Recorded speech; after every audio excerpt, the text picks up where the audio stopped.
Hello everyone, again welcome in the class of Indian Geography. As you know, we are going with the class of Indian Drainage System और इसमें मैं आपको जो बताने जा रहा हूं वो है आपका Ganga river system. Last class में हम लोगों ने गंगा रिवर सिस्टम शुरू किया था और वहां मैंने गंगा के ओरिजिन से लेकर ये बताया था आपको कि गंगा ड्रेन कहाँ करती है, गंगा की डिस्ट्रीब्यूटरी कौन कौन सी है। उसमें एक छोटी सी चीज जो मैंने मिस की थी वो आज आपके साथ मैं फिर से शेयर करूंगा और उसके बाद फिर हम आगे चलेंगे गंगा की ट्रिब्यूटरीज में, right. So as I told you earlier that at the border of West Bengal and Bangladesh, the Ganga splits into two distributaries. One of the distributaries which remains in the West Bengal region, that is called Padma, and the other distributary which enters into Bangladesh, that is called, the distributary which remains in West Bengal, it is called Hooghly, and the distributary which enters into Bangladesh, it is called Padma. And I told you that Padma is joined by one of the distributary or one of the stream of Brahmaputra, that is called the Jamuna in Bangladesh. When Brahmaputra crosses the region of Assam and it enters into Bangladesh, in Bangladesh it is locally known as the Jamuna. The Jamuna joins the Padma, and by joining these two streams, Meghna is formed, which ultimately drains into the Bay of Bengal, right? तो इसमें जो नाम हमारे पास आए हैं वो नाम कौन कौन से हैं? एक मैंने नाम बताया आपको हुगली, दूसरा नाम मैंने बताया था पद्मा और तीसरा नाम मैंने बताया मेघना, ठीक है। और एक नाम और आपको बताया जमुना, ठीक है। ये Jamuna it is different from Yamuna, that is the tributary of the Ganga in India, right. तो इस जमुना को आप बेसिकली कहेंगे ये ब्रह्मपुत्र है। ब्रह्मपुत्र कहां पर? बांग्लादेश में।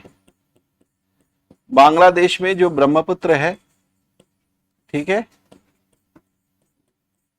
It is called Jamuna, and Jamuna joins the Padma and ultimately they form, combinedly they form what? They form मेघना, राइट। एंड मेघना ultimately drains into the bay of Bengal. ये मैंने आपको सिस्टम बताया था। अब चूंकि हमारे पास बहुत सारी ट्रिब्यूटरीज हैं गंगा की, इसलिए हमारे लिए कंसर्न पार्ट ये है कि गंगा की कौन कौन सी ट्रिब्यूटरी हमारे लिए इंपॉर्टेंट रखती हैं। इन इंपॉर्टेंस ट्रिब्यूटरीज में हमें यह भी देखना होगा कि इनका ओरिजिन कहां से है, ये गंगा को कहां ज्वाइन करती हैं, because these are all the tributaries and they ultimately joins the Ganga at different places in India, particularly the maximum tributaries of the Ganga joining it in Uttar Pradesh. ये उत्तर प्रदेश में ज्वाइन करती हैं और उधर अगर आप देखेंगे तो बहुत सारी ट्रिब्यूटरीज ऐसी भी हैं जो गंगा को ज्वाइन करती हैं, कहाँ? बिहार में भी, ठीक है। तो बिहार और उत्तर प्रदेश ये दो रीजन्स हैं जहां पर गंगा की ढेर सारी ट्रिब्यूटरीज हैं, उनमें हम एक एक करके बात करेंगे। और इनमें से जो सबसे मेजर ट्रिब्यूटरी है वो है Yamuna. Yamuna that is basically considered as a sister of Ganga, ऐसा कहते भी हैं लोग कि गंगा की बहन के रूप में इसको देखा जा सकता है। गंगा के पास के ही एक ग्लेशियर से, गंगा के पास की एक हिमनदी से ये निकलती है और जिस हिमनदी से ये निकलती है उसका नाम यमुनोत्री ग्लेशियर है। जिस तरीके से गंगा के लिए हमने गंगोत्री ग्लेशियर जैसा टर्म यूज किया, उसी तरीके से यमुना के लिए हम यमुनोत्री ग्लेशियर जैसा टर्म यूज कर सकते हैं, ठीक है। तो आज मैं ट्रिब्यूटरीज ऑफ द गंगा आपको बताने जा रहा हूं। यहां से शुरू करेंगे हम लोग। The major tributaries of the Ganga.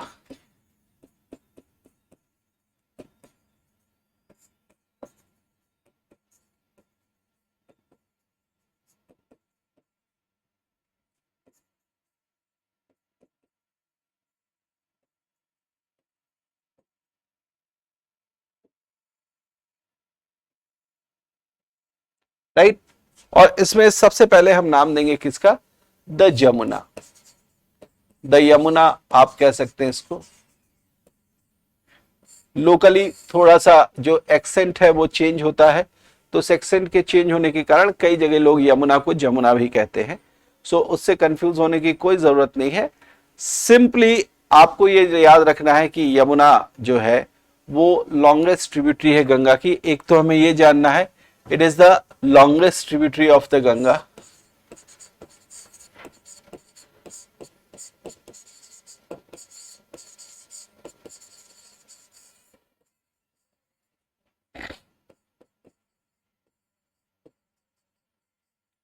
longest tributary of the Ganga, and particularly its origin is found in Yamunotri glacier,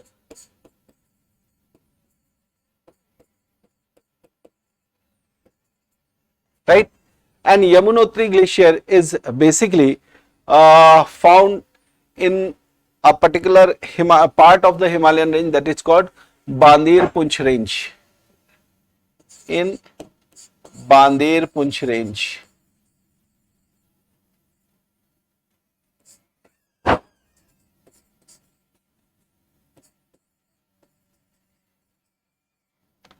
From where it originates? It originates from the Bandir Punch range. Yamunotri glacier in Bandir Punch range. That is very important.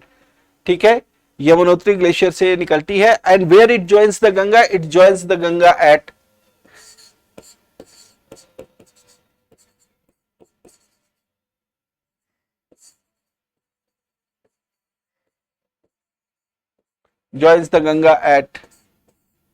now you can call it as Prayagraj. Okay, or alternatively or earlier it was called as Allahabad. Okay, so Allahabad या प्रयागराज ये नाम हम दे सकते हैं.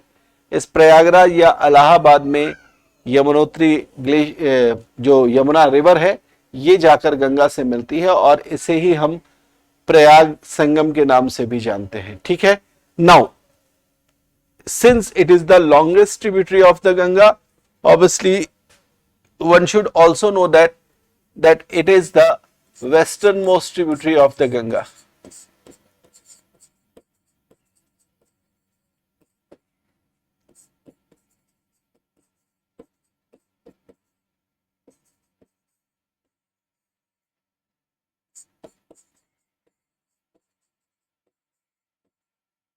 ठीक है. It is also the western most tributary of the Ganga. ये गंगा की सबसे वेस्ट ट्रिब्यूटरी भी है. ठीक है, इसके विषय में भी आपको याद रखना चाहिए. ठीक, अब इसमें आपको ध्यान रखना है कि जिस तरीके से यहां पर मैं एक बार इंपोर्ट करता हूं डायग्राम, और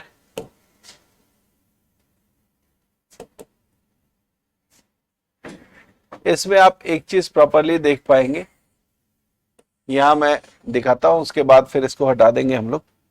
ठीक है, आप यहां पर बहुत क्लियरली एक बार एक चीज देख सकते हो कि ये यमुना जो बगल से आ रही है, ये यमुना जो है वो हरियाणा क्रॉस करते हुए इस तरीके से दिल्ली क्रॉस करते हुए आगे बढ़ रही है, और फिर मथुरा और आगरा इसकी बैंक पर है. फिर ये आगे आती है और आगे आने के बाद यूपी में इलाहाबाद में आकर या प्रयागराज में आकर ये गंगा से मिल रही है. ठीक है, यमुना का जो डिस्टेंस है, जिस तरीके से आप देख रहे हैं यमुना, ये ऑलमोस्ट गंगा के पैरेलल चलते हुए आगे की ओर आती है और फिर आकर इससे इलाहाबाद में मिल रही है. ठीक, उस दौरान जिस तरीके से गंगा में हम लोगों ने देखा कि इसकी राइट बैंक ट्रिब्यूटरी है और लेफ्ट बैंक ट्रिब्यूटरी है, उसी तरीके से आपको यमुना की भी कई सारी राइट बैंक ट्रिब्यूटरीज मिलेंगी और कई सारी लेफ्ट बैंक ट्रिब्यूटरीज भी मिलेंगी. ठीक है, यहां पर अगर आप देखेंगे तो मैं एक दूसरा कलर यहां पर लेता हूं. ठीक है, और आपको यह बताता हूं कि किस तरीके से आप देखो. यहां पर इस तरीके से रिवर चंबल आपको दिखाई दे रही है. रिवर चंबल जो मेजर ट्रिब्यूटरी कही जाती है यमुना की. हालांकि चंबल रिवर का जो ओरिजिन है वो आपको एमपी वाले रीजन से मिलेगा. चंबल एमपी से निकलने के बाद राजस्थान के इलाकों से होकर गुजरती है, और राजस्थान से होने के बाद ये आगे बढ़ते हुए यूपी में एंटर करती है, जहां पर ये कन्नौज के पास जाकर यमुना से मिलती है. ठीक है, तो यमुना की मेजर और मोस्ट इंपॉर्टेंट ट्रिब्यूटरी के फॉर्म में हम किसको देखते हैं? चंबल को देखते हैं. चंबल के अलावा आपको यहां कई और सारी भी ट्रिब्यूटरीज दिखाई देंगी. जैसे यहां पर आपको सिंध रिवर दिखाई देगी. ये सिंध रिवर भी इंपॉर्टेंट है. इसके अलावा एक रिवर यहां पर बेतवा के नाम से आपको दिखाई देगी, और एक रिवर यहां पर बहुत ही महत्वपूर्ण केन के नाम से दिखाई देगी. इसके अलावा इससे आगे बढ़ेंगे तो आपको ये यमुना जो है वो आगे आने के बाद, है ना, यमुना आगे आने के बाद इलाहाबाद में गंगा से मिलती है, और गंगा में फिर आगे मैंने बताया था कि टॉन्स रिवर और सोन रिवर जो है वो गंगा में जाकर मिलती है। तो यमुना से आगे टॉन्स और सोन का स्थान है, लेकिन ये 4 राइट बैंक ट्रिब्यूटरीज जो है वो बहुत इंपॉर्टेंट है। इसी तरीके से यमुना में अगर आप देखेंगे तो वैसे तो इस डायग्राम में सिर्फ एक लेफ्ट बैंक ट्रिब्यूटरी यहां पर शो कर रहा है, और ये लेफ्ट बैंक ट्रिब्यूटरी जो है वो रिंद के नाम से है ना, रिंद के नाम से आपको दिखाई दे रही है। लेकिन रिंद के अलावा कुछ और ट्रिब्यूटरीज भी है जो हमें जानना चाहिए, जैसे दिल्ली के पास गाजियाबाद के निकट जो है वो हिंडन रिवर यमुना में आकर मिलती है। वहां से आगे आप चलेंगे तो सेंगर रिवर, उससे आगे चलेंगे तो वरुणा रिवर जो है वो गंगा से आकर मिलती है। वरुणा जो है वो लगभग आप कह सकते हैं कि इलाहाबाद से आगे बढ़ते समय, इलाहाबाद से जब आप आगे बढ़ेंगे सुल्तानपुर के पास है ना, तो वहां पर जो यमुना है इससे वरुणा रिवर आकर मिलते हुए आपको दिखाई देगी। तो वरुणा, सेंगर, हिंडन और रिंद, ये 4 जो है वो इसकी लेफ्ट बैंक ट्रिब्यूटरीज के फॉर्म में दिखाई देंगी। ठीक है, तो इस तरीके से आप जो है इन रिवर्स को याद रखेंगे, क्योंकि ये हमारे लिए इंपॉर्टेंट है। ठीक है, अब जो है मैं आपको ये सारी चीजें टेक्स्ट में लिखकर बता रहा हूं। Okay, so first of all, left bank tributaries of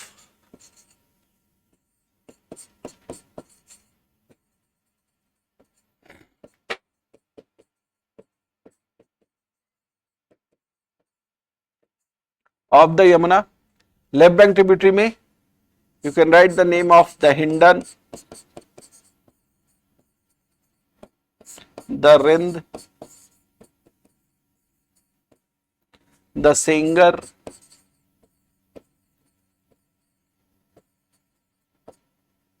and the Varuna. Right, उसी तरीके से आप राइट बैंक ट्रिब्यूटरीज भी देख सकते हैं इसकी।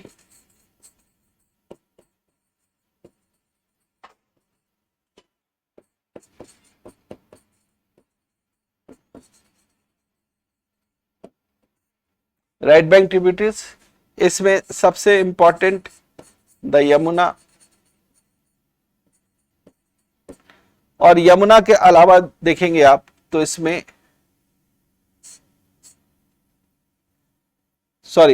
यमुना की ट्रिब्यूटरीज हम बता रहे हैं, सॉरी हम यमुना की ट्रिब्यूटरीज बता रहे थे, उसमें यमुना नहीं, द सिंध, द चंबल सबसे पहले, the Sindh, the Ken and the Betwa.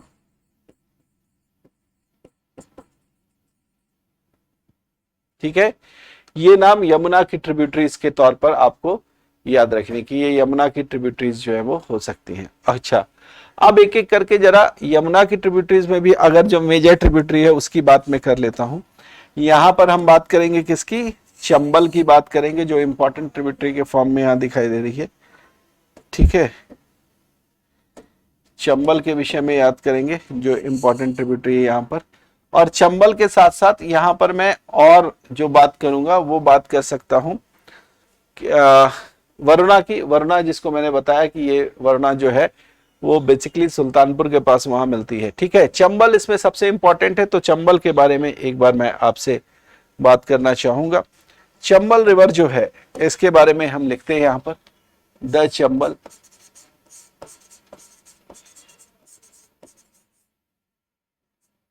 Chambal नदी, चंबल नदी का जो ओरिजिन है ये एक्चुअली मध्य प्रदेश में है, और मध्य प्रदेश में भी ये मालवा प्लेटू के पास से, मालवा के पठार के पास से जो है वो निकलती है। और मालवा के पठार के पास से निकलने के बाद ये नॉर्थवर्ड यानी उत्तर की तरफ जो है वो मूव करती है। उत्तर की तरफ जाने के बाद ये रिवर जो है वो पहुंच जाती है कहाँ, राजस्थान में पहुंच जाती है। राजस्थान में ये कोटा के पास तक पहुंच जाती है। ठीक है, उसके बाद कोटा के पास इसी रिवर पर जो है वो गांधी सागर डैम भी बनाया गया है, और कोटा से ये वापस से मुड़ती है, और वापस से मुड़ने के बाद ये बूंदी और सवाई माधोपुर और धौलपुर होते हुए ये उत्तर प्रदेश में एंटर कर जाती है, जहां पर ये जाकर किससे मिल जाती है, यमुना से मिल जाती है। तो चंबल का origin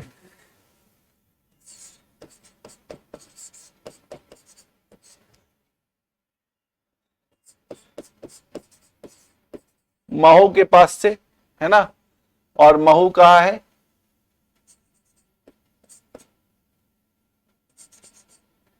in the Malwa प्लेटू,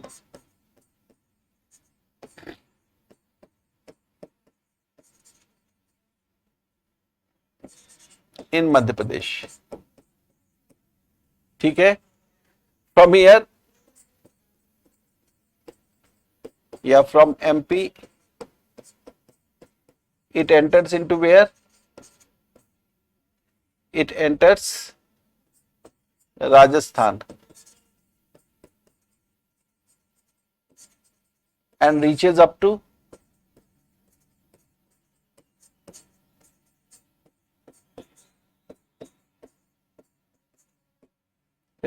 where, it reaches up to Kota.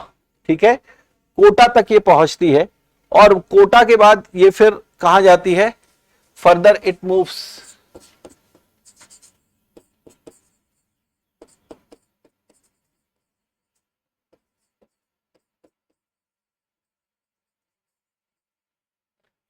Through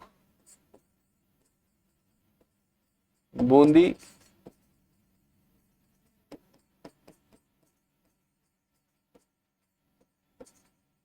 Sawai Madhopur और इसके अलावा Dholpur.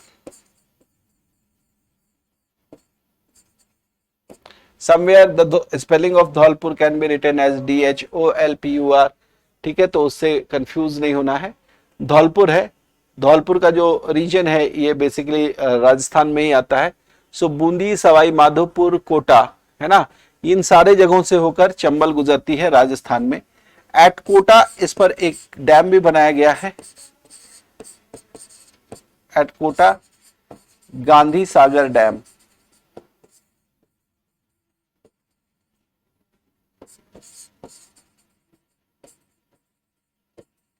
Gandhi Sagar Dam has been constructed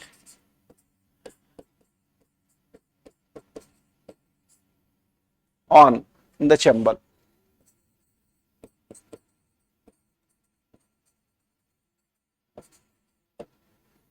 The Chambal joins the Yamuna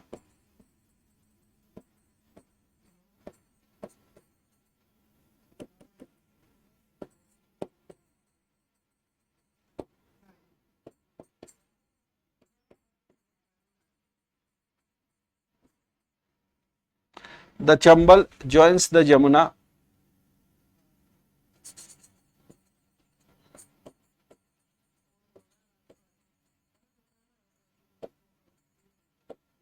near Kannauj in Uttar Pradesh. UP में कन्नौज के पास जो है चंबल किससे जाकर मिल रही है, चंबल यमुना से जाकर मिल रही है। ये बहुत इंपॉर्टेंट है।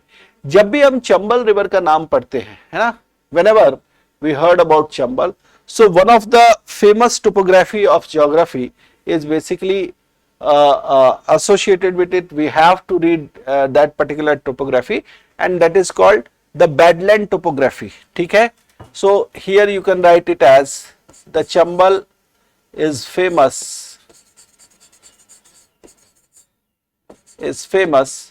for the formation of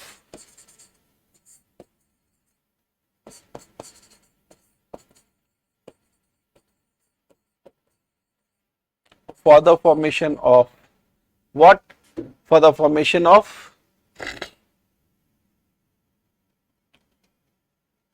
Badland topography. Which type of topography it is? And can we see such kind of Badland topography today, that in present time? Obviously, you can see the formation of this Badland topography in the region of Madhya Pradesh. Madhya Pradesh में अगर आप जाएंगे तो particularly if you move from Delhi to Gwalior, in between Delhi and Gwalior, after crossing Dholpur, you can easily see the formation of badland topography on both side of, if you are moving through a rail line, if you are moving through rail, so you can easily see the formation of this badland topography on both the sides of the railway track, right? So this badland topography, why it is called badland topography? So actually it is a kind of erosional process. It is a kind of result of erosional process which is called basically such kind of erosion in which you can see deeply cut is formed in the particularly plains of that region which is traverses by the Chambal. Okay, so in earlier time when Chambal passes through this region, particularly Bhind and Morena, it is the region which is associated with the formation of badland topography. तो भिंड मुरैना वाले क्षेत्र में अगर आप देखेंगे तो यहाँ से चंबल जो पास कर रही है, अर्लियर टाइम में इस चंबल के पास करने से यहाँ पर जो है वो बहुत ही डीप गली इरोजन हुआ है ना. In geography a term is use that is called गली erosion.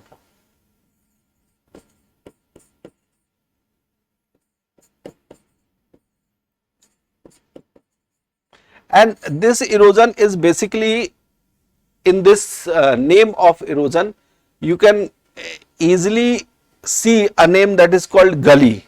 Okay, you can easily see a term that is called gully, and this gully literally means gully. It literally means gully. जो गली हम हिंदी में शब्द use करते हैं उसी तरीके का टर्म है ये. ठीक, तो यहाँ पर गली इरोजन में मतलब क्या होगा कि जो रिवर है उसका वाटर डीप कट जो है वो फॉर्म करता है सॉइल में, और सॉइल जो है वो इस बेतरतीब तरीके से कट जाती है. Here and there the water of river basically makes the gully. Okay, and such deep gullies basically ruin the whole of the region.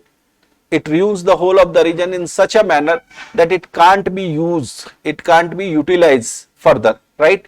तो यहाँ पर अगर आप किसी रीजन में ऐसा देखें कि वहां पर जो इरोजन हुआ वो इस कदर इतना बेकार सा इरोजन हुआ जिससे उसने उस पूरे रीजन में जो आप कह सकते हैं कि इरोजन का फॉर्म है उस इरोजन को बेसिकली क्या कर दिया, ऐसा कर दिया जिसकी वजह से अब वहां पर लैंड यूज नहीं हो सकता.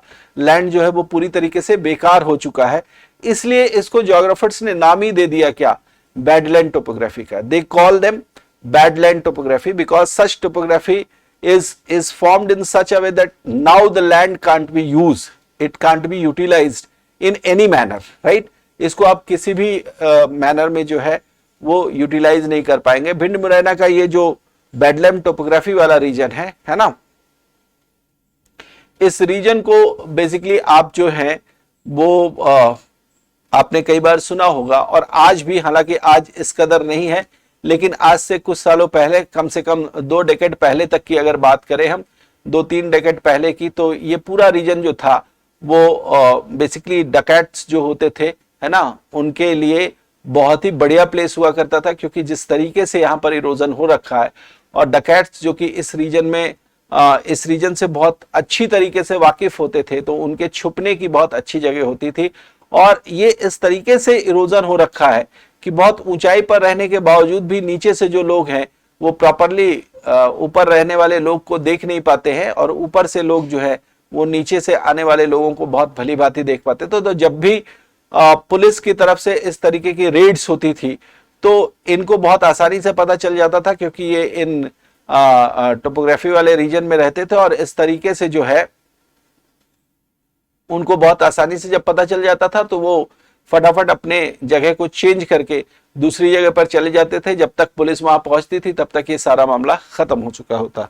तो बैडलैंड टोपोग्राफी की बात करते हैं. Badland topography is form due to excessive gully erosion, और ये जो गली इरोजन है इसकी वजह से ये जो फीचर तैयार होता है, इस फीचर को हम बोलते हैं द चंबल रवाइंस, है ना. इसको क्या बोलते हैं, द चंबल रवाइंस. तो रवाइंस का मतलब जो होता है, रवाइंस को हिंदी में जो है वो हम एक शब्द इसके लिए यूज करते हैं, बीहड़. ठीक है, रवाइंस के लिए क्या यूज टर्म करते हैं, बीहड़. और जहां तक सवाल है इस बैडलैंड टोपोग्राफी जैसे टर्म का, तो बेडलैंड टोपोग्राफी के लिए हिंदी में शब्द यूज होता है उत्खाट। उत्खाट का मतलब होता है उबड़ खाबड़, लेकिन ये उबड़ खाबड़ से भी कहीं ज्यादा है ना। उत्खाट स्थलाकृति मतलब कहीं पर उठे हुए, कहीं पर धसे हुए, ऐसे स्थलाकृति को हम उत्खाट स्थलाकृति बोलते हैं, या बेडलैंड टोपोग्राफी इंग्लिश में ज्योग्राफर्स ने टर्म इसके लिए यूज किया। इंग्लिश वाला टर्म तो लिटरली उसी फॉर्म में आप काउंट कर सकते हैं कि बेडलैंड हो गया, यानी कि लैंड जो है वो पूरी तरीके से खराब हो चुका है, ठीक है। लेकिन हिंदी में जो उत्खाट टर्म यूज हुआ है, इस उत्खाट टर्म को समझना जरूरी है कि ये सिर्फ बहुत बहुत नॉमिनल लेवल पर कोई उबड़ खाबड़ जमीन नहीं है, बल्कि आप कह सकते हैं कि यहां पर उबड़ खाबड़ इस एक्सटेंट तक है कि वहां पर गहराई अगर तो कई मीटर तक या कई 100 मीटर तक की गहराई भी हो सकती है कई बार। और अगर आप कह सकते हैं कि ऊपर उठा हुआ, नीचे से देखते हैं तो उसी तरीके से कई 100 मीटर तक उठा हुआ जो लैंड है वो आपको दिखाई दे सकता है, ठीक है। तो इसलिए इसको उत्खाट स्थलाकृति बोलते हैं। ये चंबल के साथ कुछ चीजें हैं जो आपको नॉमिनली याद रखने की जरूरत है। मैंने कुछ इंपॉर्टेंट फीचर्स जो आपको यहां पर बताए हैं उनको आप जरूर याद रखें। जैसे मैंने बेडलैंड टोपोग्राफी जैसे टर्म का जो यूज किया ये जरूर याद रखें। चंबल रवाइंस जैसा टर्म जरूर याद रखें आप। और इसके साथ साथ गली इरोजन, देखिए जब आप सॉइल इरोजन पढ़ेंगे इंडिया में, है ना, तो सॉइल इरोजन के लिए आपको ध्यान रखना है कि यहां पर जो सॉइल इरोजन होगा, मैं दूसरा पेज ले लेता हूं, ठीक है।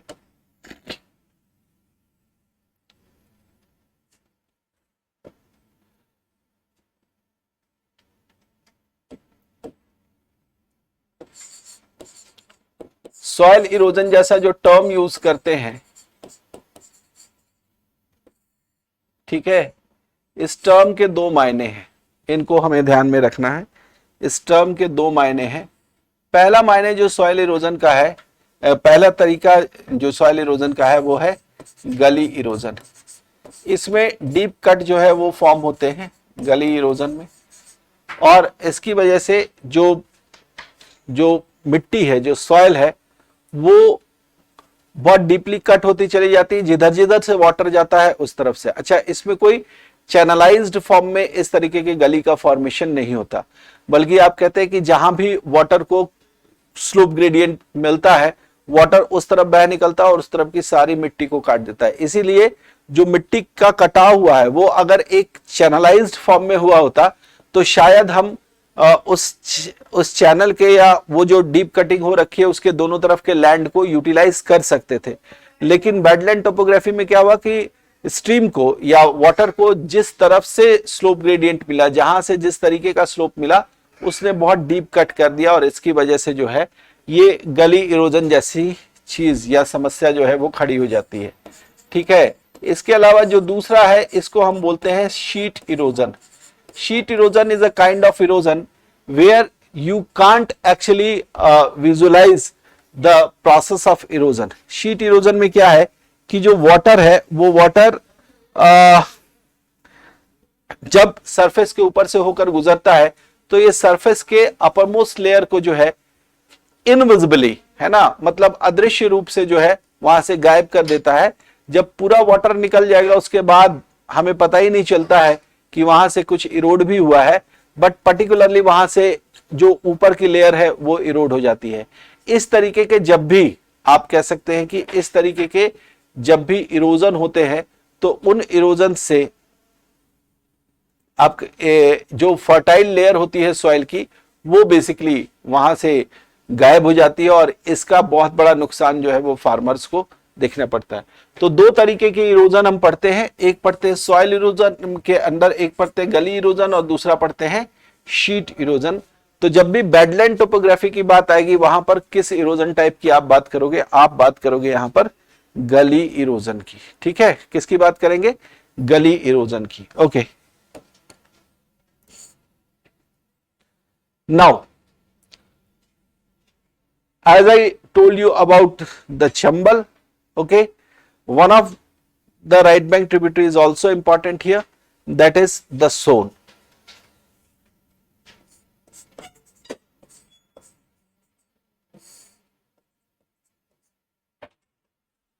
सोन रिवर के बारे में हमें जो चीजें पढ़नी है वो आप सबसे पहले समझ लो। एक तो सोन का जो ओरिजिन है ये भी मध्य प्रदेश के रीजन से है। सोन का ओरिजिन कहां से है?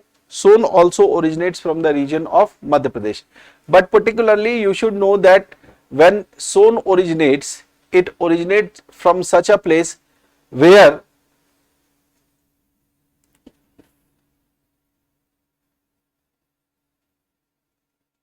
one minute, from where two rivers are originated.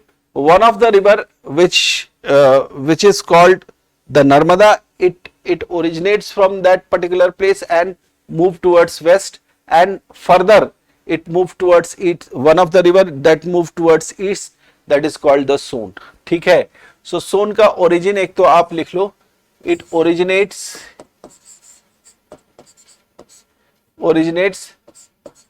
from the eastern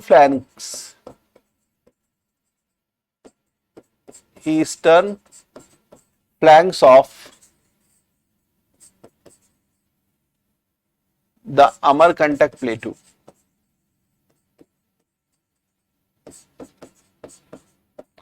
Amarkantak के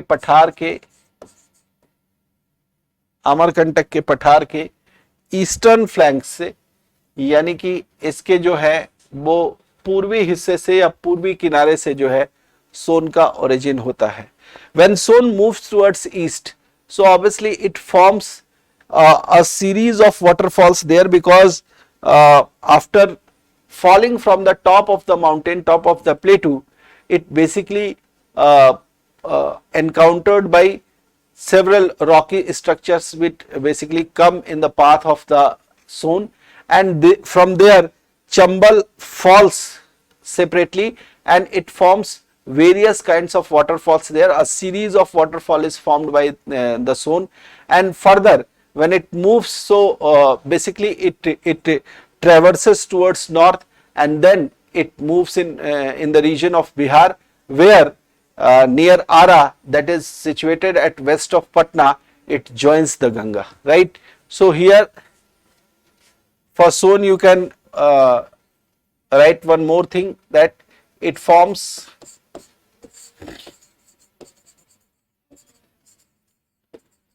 a series of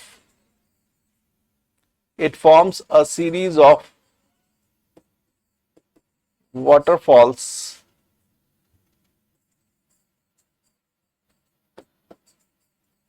after its origin. ठीक है, अपने ओरिजिन के बाद ये सीरीज ऑफ वाटरफॉल्स का फॉर्मेशन करती है. फिर क्या होगा? Then after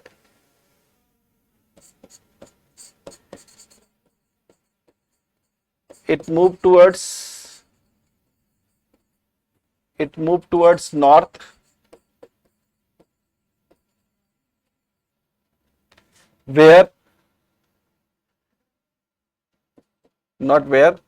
then reaches Ara, that is a place in Bihar situated west of Patna. Okay, so it reaches Ara, that is west of Patna. Okay,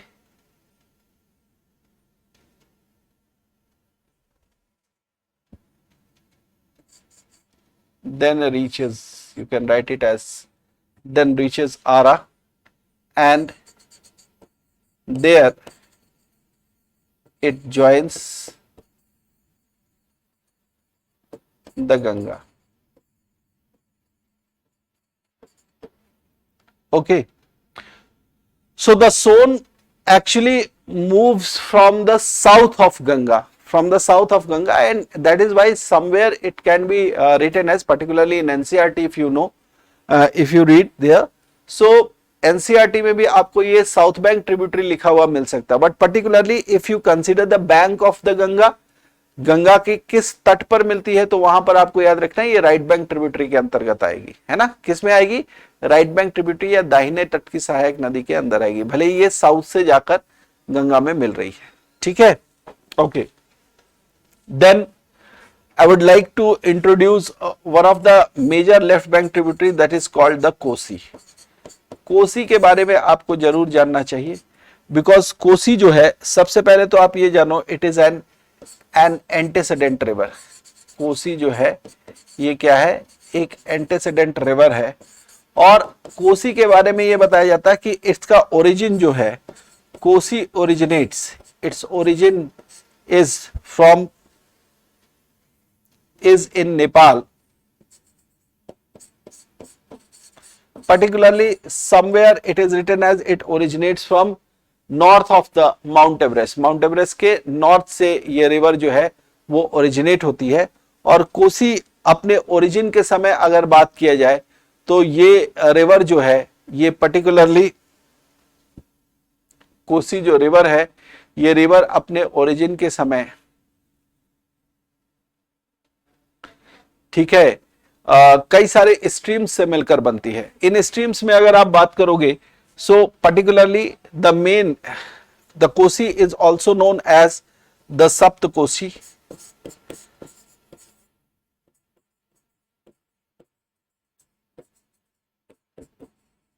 it is also known as the Saptakoshi और सप्तकौशिकी। सप्तकोशी और the Saptakoshi.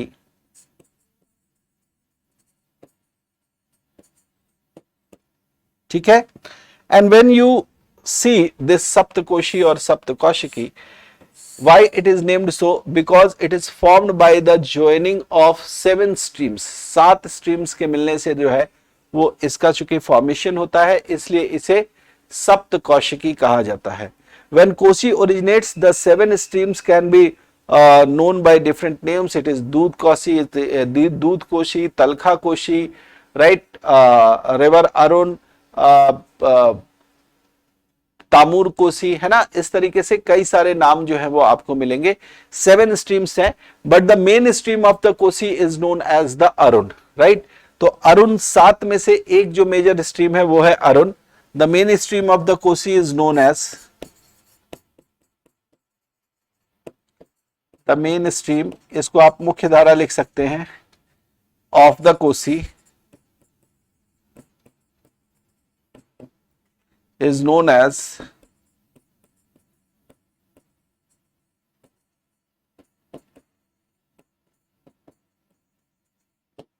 The Arun.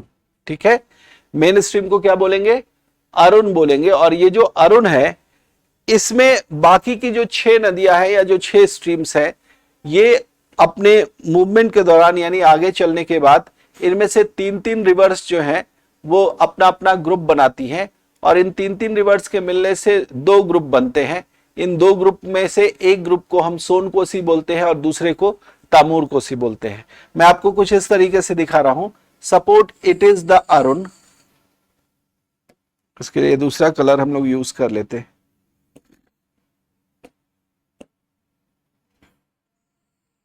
Support it is the Arun which is moving, ठीक है।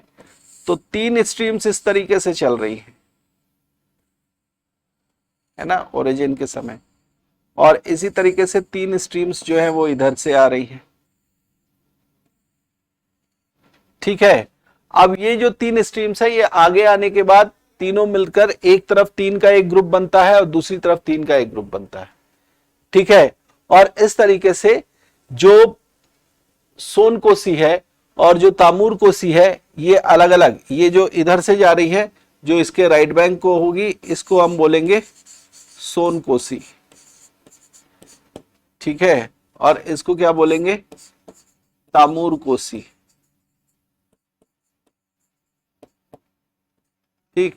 और ये आकर इस तरीके से जो है वो इसमें मिल जाएगी, ये भी आकर इस तरीके से इसमें मिल जाएगी, ठीक है। ये जो है वो इनका रास्ता है। और फर्दर अब जब ये दोनों मिल जाएंगी तो उसके बाद इस रिवर को हम क्या बोलेंगे, कोसी बोलेंगे। यानी अरुण में जब सोन कोसी और तामूर कोसी ज्वाइन कर लेती हैं, एक वेस्ट के साइड से जा रही है, दूसरी ईस्ट के साइड से आ रही है, और ये दोनों जब कोसी को ज्वाइन करेंगी तो उसके बाद कोसी जो है वो कही जाएगी क्या, अरुण जो है उसको हम कोसी के नाम से जानेंगे। फिर ये जो कोसी रिवर है ये बेसिकली इंडिया में एंटर कर जाती है, नेपाल के रास्ते ये इंडिया में एंटर करती है और इंडिया में एंटर करने के बाद ये कटिहार के पास जो है, ठीक है, वहां पर जो है ये जाकर गंगा रिवर से मिल जाती है। तो इस तरीके से कोसी भी जो है वो पूरे रीजन में जो है वो बहुत ही इंपॉर्टेंट गंगा की ट्रिब्यूटरी है। इसको मेजर ट्रिब्यूटरी के फॉर्म में इसलिए मैंने बताया क्योंकि कोसी को लेकर एक बहुत बड़ी जो चीज है वो हमें सुनने को मिलती है, and that is what, that is basically the Kosi is known as the sorrow of Bihar, है ना। इसको बिहार का सौरव बोलते हैं क्योंकि हर वर्ष कोसी की वजह से, खासतौर से जो नॉर्थ बिहार का इलाका है, इस नॉर्थ बिहार के इलाके में एक बड़ा एरिया जो है वो र्यून हो जाता है, क्योंकि जिस तरीके से इसमें फ्लड देखने को मिलता है, इसमें बाढ़ देखने को मिलती है, that flood actually ruins the whole of the region of north Bihar, particularly the region in the district of Munger, in the district of Katihar, है ना। ये सारे रीजन जो है इनमें सबसे ज्यादा कोसी का प्रभाव, कोसी का इंपैक्ट जो है वो देखने को मिलता है। तो इसलिए कोसी को जो है वो सॉरो ऑफ बिहार बोला जाता है। हालांकि there are several ways with which we can actually mitigate the impact of flood by the Kosi in the region of North Bihar, but to imply such kind of things, not only India but also the step should be taken by Nepal too, and that is why in that way you can say the problem can be mitigated, but it is seen in the earlier past that not India wanted to take certain steps, but Nepal is not agreed with the initiation of those steps, and that is why the problem remains there, right?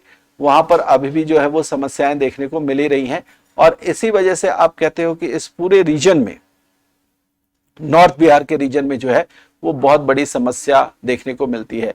Some of the candidates which come from the region of north Bihar, so it is an obvious question from them कि जो कोसी का flood वाला reason है, इस कोसी के flood से किस तरीके से लोगों को बचाया जा सकता है, किस तरीके से जो कोसी का इंपैक्ट है फ्लड का उसको मिटिगेट किया जा सकता है, इसके लिए क्या क्या स्टेप्स लिए जाने चाहिए।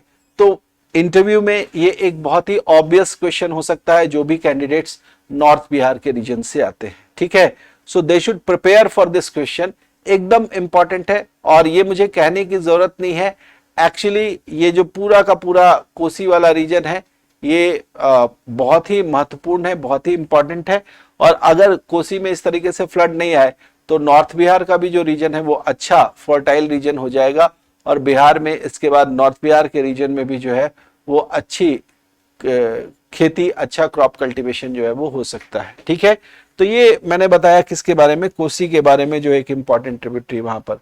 कोसी के अलावा अगर आप देखेंगे तो एक और इंपॉर्टेंट ट्रिब्यूटरी यहां पर हम बात करना चाहेंगे, वो है दामोदर।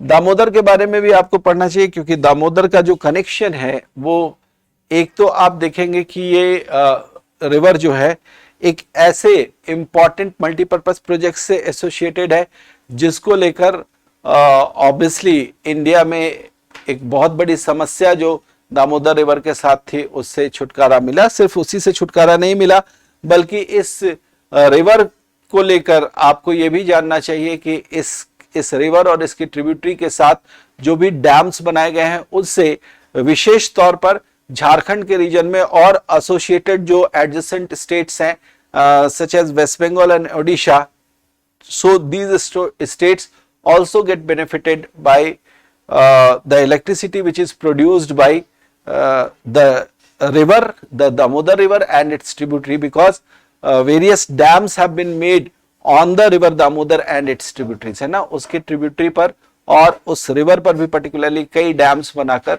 इलेक्ट्रिसिटी का प्रोडक्शन जो है वो किया जा रहा है। हालांकि इसमें एक और खास बात मैं बताना चाहूंगा, when we will see the Damodar Valley multipurpose projects, so there you can find easily that it is a kind of multi-purpose project which is associated with a river, but in this project thermal power production is seen more than the hydroelectricity production, right? ये ऐसा है जो एक नदी से associated होने के बावजूद भी यहाँ पर थर्मल पावर प्रोडक्शन ज्यादा हो रहा है और जो हाइड्रोइलेक्ट्रिसिटी का प्रोडक्शन है वो कम हो रहा है। इवन आपको ये जानकर भी आश्चर्य होगा कि पूरे झारखंड में अगर हम सिर्फ बात करें सो 2626 है ना, 2626 मेगावाट इलेक्ट्रिसिटी का प्रोडक्शन टोटल होता है। इसमें से somewhat a little more than 2400 megawatt, 2400 megawatt से थोड़ा ज्यादा जो प्रोडक्शन है वो अकेला थर्मल पावर प्रोडक्शन है। बाकी के प्रोडक्शन में आप कह सकते हैं कि हाइड्रोइलेक्ट्रिसिटी का एक मेजर पार्ट है और उसके बाद एक नॉमिनल पार्ट जो है वो रिन्यूएबल एनर्जी का भी है, जिसमें मेजर जो प्रोडक्शन है वो सोलर पावर के थ्रू होता है। ठीक है, तो हमारे लिए इसलिए दामोदर जो है वो इंपॉर्टेंट है। particularly you should know the origin of Damodar. Origin of Damodar is found in the eastern margin of the Chota Nagpur Plateau. Its origin is found in the eastern marginal region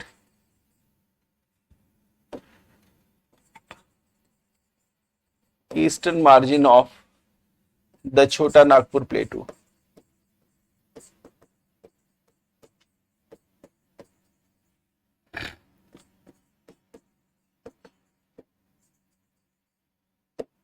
ठीक है, और इसके अलावा आपको यह भी याद रखना है कि छोटा नागपुर के प्लेटू से निकलने के बाद ये रिवर जो है वो एक रिफ्ट वैली से होकर गुजरती है। One of the major thing which you should know here that this river passes through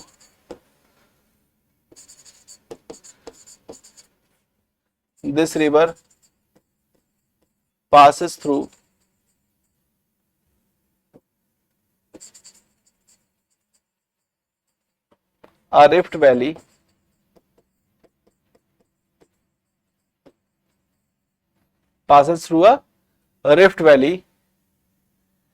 after its origin.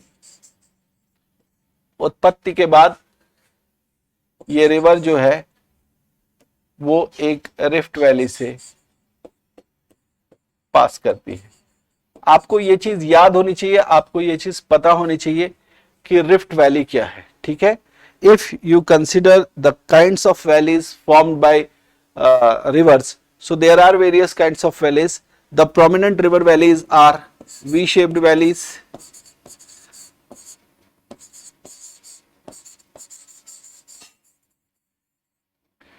canyons, gorges. Okay, ये रिवर के थ्रू बनने वाली वैलीज है, वी शेप्ड वैलीज, कैनियन और गॉर्जेस। लेकिन whenever you talk about the formation of rift valley, it is not formed by any river, though here you can see that river Damodar is flowing through this rift valley, but particularly the rift valleys are not formed by rivers. Rift valleys are basically the result of certain tectonic activities. ये क्या होती हैं tectonic activities, एक बार देखते हैं। So particularly if you consider this is a rocky region which comes in the impact of the you can say tensional forces. Tensional forces are such forces which are basically considered on a part of the earth, on a part of the lithosphere, and by the impact of such forces the rocky region is basically pulled in both the side, pulled in opposite side. Okay, in this process basically a kind of here you can say a kind of crack is formed. This formed crack is known as only a crack when it is asymmetrical in nature, but if it is symmetrical in nature,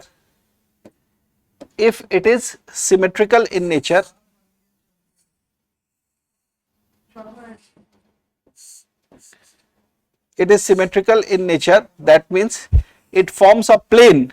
Okay, a crack is formed, but this crack is seen in the form of a plane. If it is formed in the form of a plane, that is called fault plain. It is called fault plain, and in geography it is seen everywhere, it is written everywhere that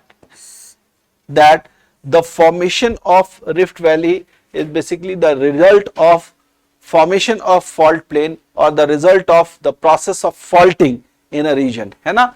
किसी भी reason में भ्रंश, fault के लिए जो Hindi term use करते हैं वो use करते हैं भ्रंश। ओके, ये इस तरीके से लिखा जाएगा, जो फॉल्ट है इसके लिए हम टर्म यूज करेंगे भ्रंश, भ्रंश शब्द का इस्तेमाल करेंगे और बोलेंगे कि जो रिफ्ट घाटी है ना, रिफ्ट घाटी जो है, रिफ्ट घाटी का निर्माण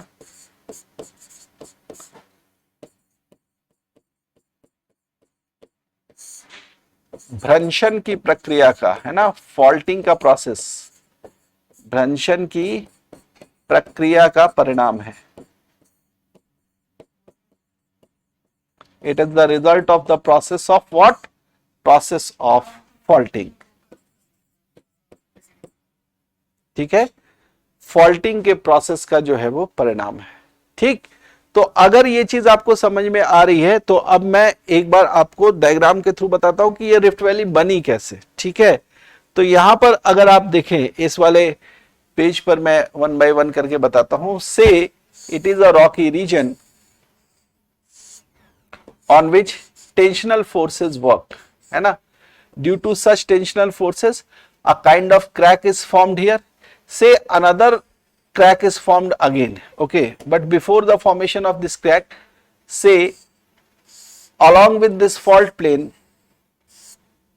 the rocky structures slip and moves in opposite direction like this. Okay, but the tensional forces are working continuously, and in this way another crack is formed here, another crack is formed here,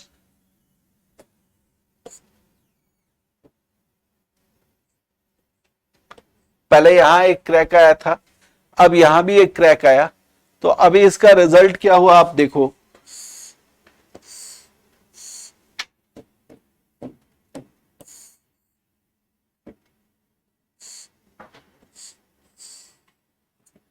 एक तो ये slip already कर रहा था, ये slip और ज्यादा करेगा।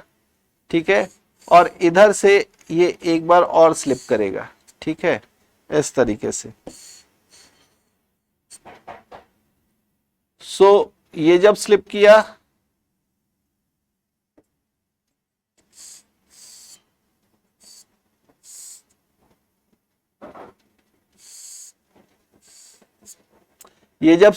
तो ये जो बीच का हिस्सा है, this middle region get depressed, ये क्या हो गया, नीचे की ओर धंस गया और ये वाले हिस्से जो है वो उठते चले गए।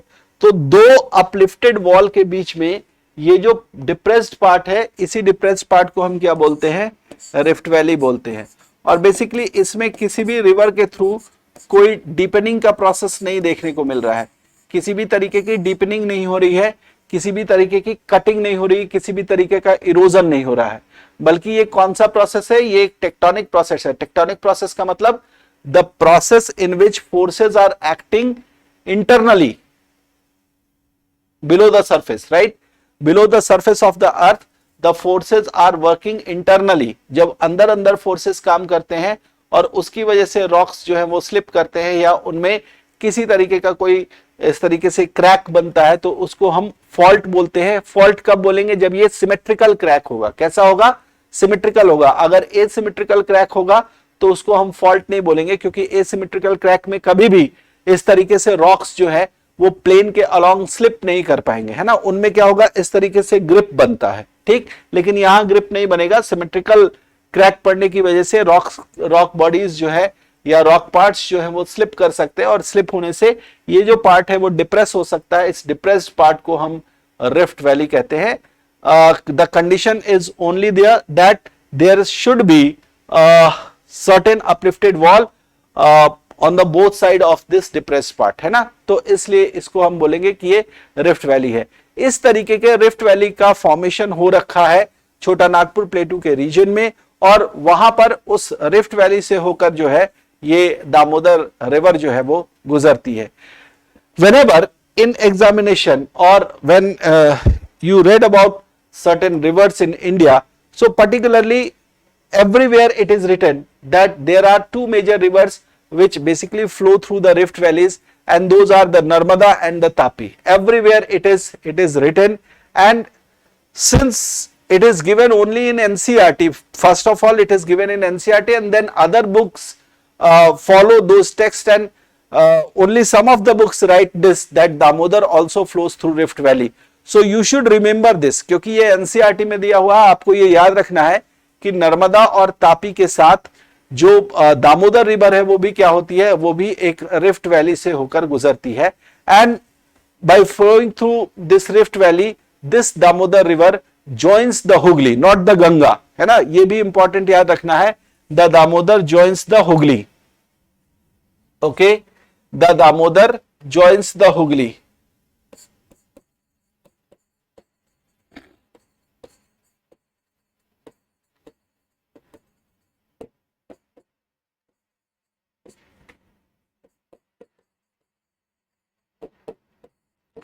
ये हुगली को ज्वाइन करती है. जनरली गंगा रिवर सिस्टम का ही पार्ट है, लेकिन गंगा को नहीं. अच्छा, हम हुगली ही नाम क्यों पर्टिकुलर ले, हम गंगा क्यों नहीं कह सकते?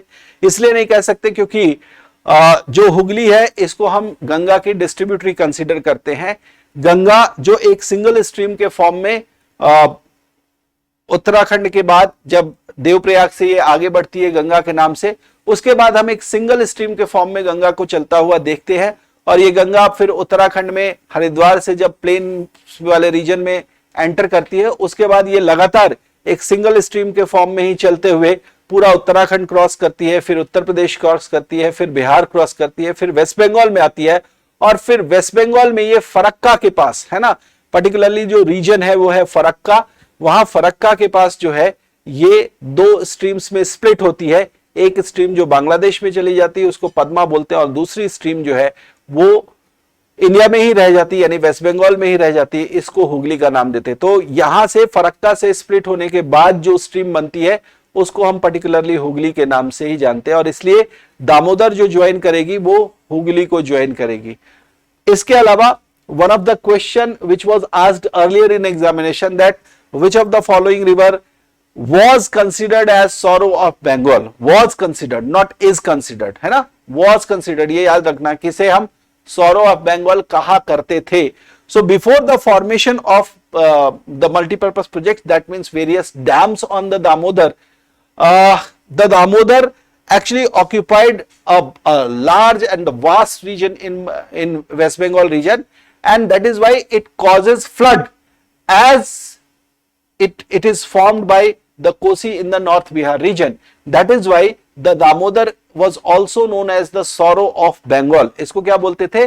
बंगाल का शोक बोला जाता था पहले, लेकिन बाद में जब दामोदर वैली कॉरपोरेशन के थ्रू डैम्स बनने का काम शुरू हुआ, और उसके बाद इन डैम्स के बनने से दामोदर को टेम कर लिया गया, दामोदर के वाटर को जो है वो पर्टिकुलरली टेम कर लिया गया, तो उसके बाद ये कंडीशंस डेवलप होना शुरू हुई कि जो दामोदर है उसके वाटर का एक तो यूटिलाइजेशन होने लगा, और साथ के साथ जो वेस्ट बंगाल में फ्लड के कंडीशंस थे उनसे छुटकारा मिला, उनको मिटिगेट किया जा सका.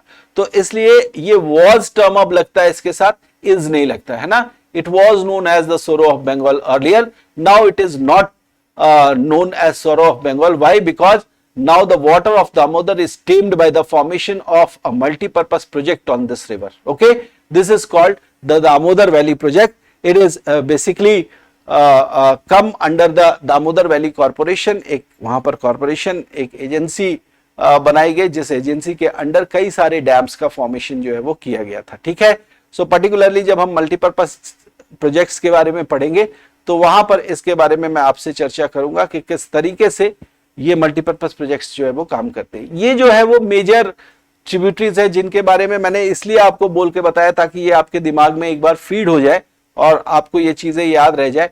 बाकी की कुछ और भी ट्रिब्यूटरीज है, जैसे मैंने पीछे आपको बताया कि आप रामगंगा से शुरू करोगे, रामगंगा हो गई, गोमती हो गई, घाघरा हो गई, गंडक हो गई, है ना. तो ऐसी कई सारी ट्रिब्यूटरीज की एक पूरी लिस्ट जो है वो आपको एनसीईआरटी अगर आपके पास होगी तो एनसीईआरटी में भी मिल जाएंगी ये लिस्ट। अदरवाइज आपके पास जो नोट्स अवेलेबल होंगे उस नोट्स में भी ये सारी चीजें जो है वो मिल जाएंगी। तो वहां से आप जरूर एक एक गो थ्रू हो लेना कि कौन सी रिवर जो है वो कहां मिल रही है।